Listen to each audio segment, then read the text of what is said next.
Ethan had never been a paranoid man, but the past 2 weeks had changed that. Every morning he woke up with something out of place. A cabinet left open, the fridge door ajar, his front door slightly unlocked.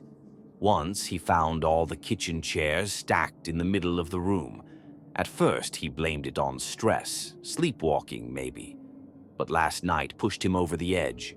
He'd woken up with mud on his feet and his phone halfway down the garden path, recording nothing but static.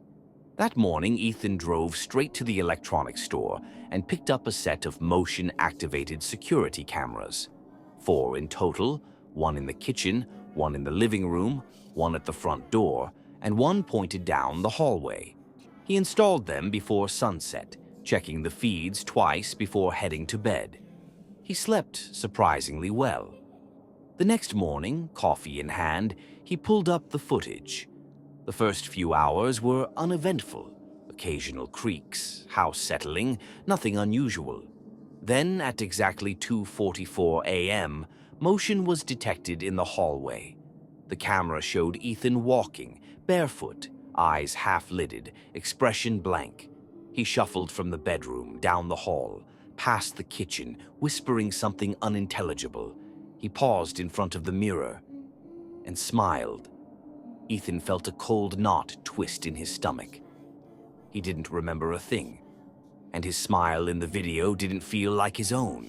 Ethan couldn't shake the image from his head, himself wandering the house like a puppet, whispering to no one, grinning at his own reflection. That wasn't sleepwalking. It was too controlled, too deliberate. He stayed up the next night, determined to catch himself in the act, but 2:30 a.m. came and went, and Ethan passed out on the couch, eyes heavy from hours of forced wakefulness. The next morning, he rushed to the footage.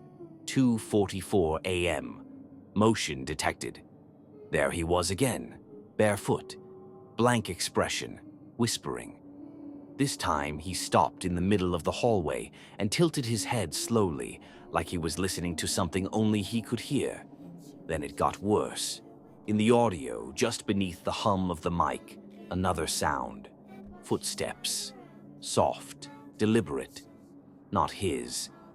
Trailing just behind him, though nothing else appeared on camera. Then Ethan turned slightly, as if acknowledging something beside him, and whispered one clear word. Not yet. The timestamp faded. Ethan stared at the screen, heart racing. If he wasn't alone, who or what was following him? That night, Ethan shoved a heavy dresser in front of his bedroom door. If he was sleepwalking, he'd wake himself trying to move it. He even tied a belt around the handle, looping it to his bed frame. The next morning, everything was still in place. He hadn't moved. Relieved, he opened the camera app. 2:44 a.m. Motion detected. His stomach dropped. On the screen, he watched himself calmly untie the belt in complete silence. The dresser slid with ease, no strain in his body, no signs of effort. He stepped out into the hallway, posture stiff, expression unreadable. The whispering returned. This time, the audio was clearer. Through static and low hums, one phrase emerged. "Don't let me wake up." Ethan paused the video, heart hammering in his chest. It was his voice, but slower, lower, almost layered, as if something else was speaking through him, and then something more unsettling. In the footage, as he passed the mirror again, his lips stopped moving, but the whisper continued. The voice was coming from somewhere else entirely, and it knew how to sound just like him. Ethan couldn't ignore it anymore. Something was using him, something that didn't sleep, didn't breathe, but knew how to move like him. He scrubbed through the footage from every angle, slowing it frame by frame. In the hallway mirror, just as he passed, a flicker, barely a second long. His reflection wasn't in sync. It didn't walk.